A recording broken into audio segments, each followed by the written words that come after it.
friends, it's Amanda here, and today I want to look back to about a year ago. I did a video that was inspired by my friend Samantha March, where I talked about 9 brands that I wanted to try in 2019. I wanted to do a follow-up to that video 1 year later. Here we are at the end of 2019. I actually ended up trying a lot of the brands that I spoke about. I really wanted to recap because some of the things from these brands ended up being some of my favorite things of 2019. The first brand that was on my list was Hourglass Cosmetics. The overall just bouginess, I guess, of Hourglass had sort of made me shy away from the brand. Not only are their products very expensive, but they just have this very luxury, fancy lady type of feel about them. I didn't really feel that connected to, or I didn't really feel like that aesthetic fit with me and my life and what I was interested in.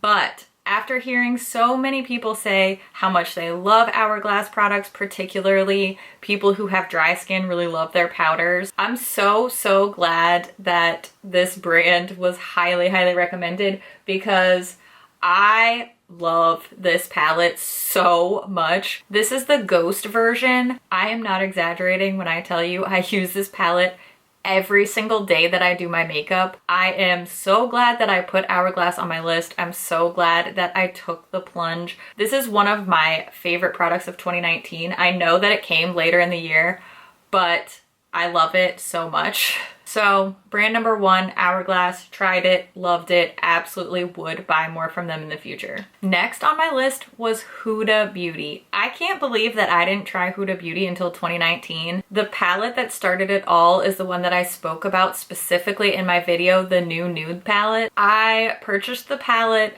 loved it. It made it into one of my monthly favorites videos. I got it later in the game, so I didn't post a full review on it or anything. I did end up buying a few more things from the brand, some lip products, some of the little Obsessions palettes, the Jewel Obsessions ones. Really enjoyed the brand. Started posting about it on my Instagram, and then Huda Beauty actually reposted some of those pictures of the products that I bought and I was really enjoying. And then they ended up following me on Instagram, DMing me and putting me on their PR list. Now I've had the ability to try so many more of their products. I have truly loved so many of the products. Almost every single thing I've tried, I've really loved, particularly the lip products and the palettes.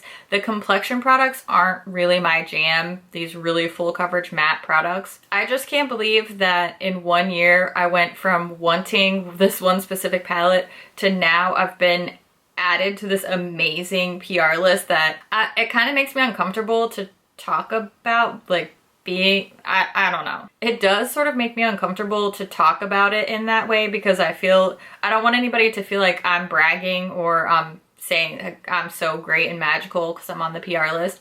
But I really wanted to show the trajectory of my relationship with the brand over a course of 1 year. I went from not owning anything and just being interested to buying, trying, falling in love with, and now actually receiving PR from this amazing brand. I'm so glad I included them in my video. I'm glad that I took that initial plunge. Huda Beauty has become one of my favorite brands. I know their products are very expensive, but the quality is just so high. The products are really interesting.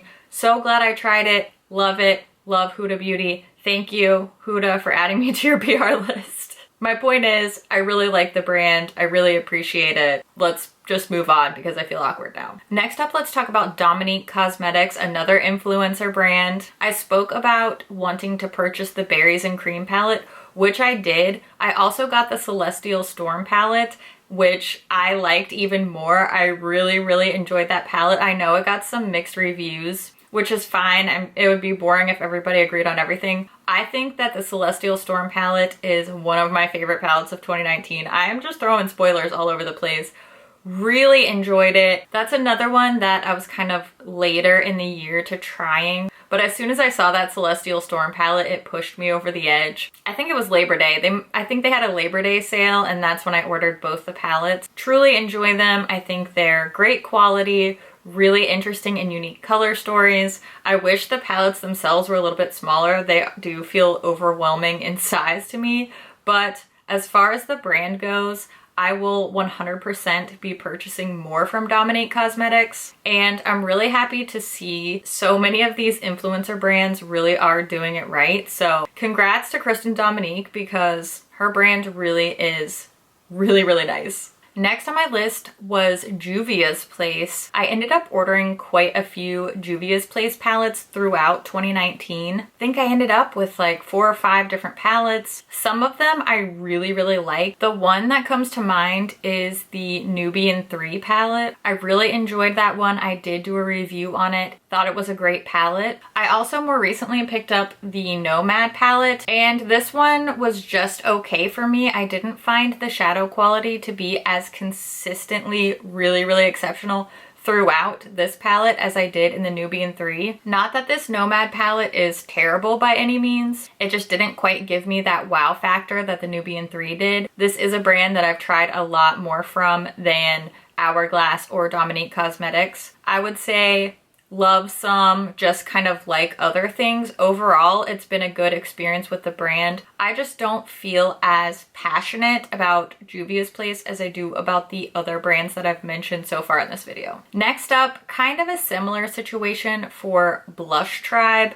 I spoke about wanting the Fall Fusion palette specifically in my previous video, the 9 brands to try video, and I did get that palette. It was good. I just wasn't blown away by it, and I didn't feel compelled to really purchase anything further from the brand. My experience with the palette was just sort of hit or miss. Some of the shades were really, really great, just that exceptional quality, something that made me excited to want to use it, and others were a little bit more lackluster. Just my experience. Like I said, I've only tried the one palette from the brand, so this isn't, you know, me canceling them or saying I would never buy anything again. I just wasn't really excited to want to try more, and that was just my experience. I'm still glad that I tried it. I'm glad it was on the list. It's just not something that I'm going to really actively pursue into 2020. Next up is a brand that I recently just talked about, did a little haul on my channel not too long ago, and that is Ace Beaute, or Ace Beauté as we learned it was pronounced in my video. I keep wanting to say Ace Beaute, and I know that's wrong, and I'm sorry. I did end up doing a haul from this brand for Black Friday. I got their mystery box. I was really excited about it. You can go see all of my thoughts. I will link it down in the description box, so you can go and check that out if you want to see more of my experience hauling some of those goodies. I don't have too much to say because I honestly, in real time, just filmed that video not that long ago. This is something that's being pre-filmed while I travel, so that's the tea on that. But I did try it. I just don't have a whole lot to say yet. We'll see. Now, the last 3 brands that were on my list, I'm pretty sure that when I did my video, I said that I wanted to try these brands, but I probably wouldn't, which is kind of funny because I didn't. So Tom Ford, it's just so pretty.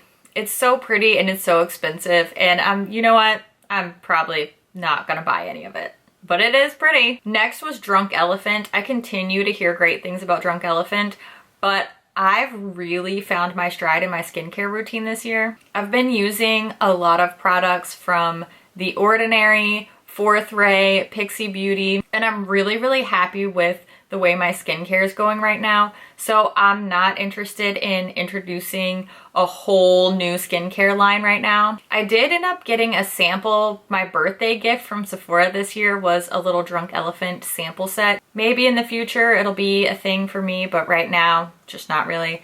And the last thing was Melt Cosmetics. I actually asked for one of the Amor Eterno palettes for Christmas, so maybe I'll still get to try it. We'll see. I'll keep you posted. So that's it. That's my whole list. That's the rundown on the 9 brands I wanted to try in 2019. I would love to hear if you've tried any of these brands, anything that's your favorite, or maybe some brands that you're interested in trying this year. I get so many cool suggestions from you guys, so thank you for always sharing your thoughts, and as always, thank you so much for watching. I'll see you in my next video. Bye! Oh, sorry, no, that's not it. Follow. What was that? What was that word? Edit. Ma'am, honestly. What are you barking at? Excuse you, I'm trying to film in here. Love. Oh, I'm so excited. Ah! I get no respect in this house. I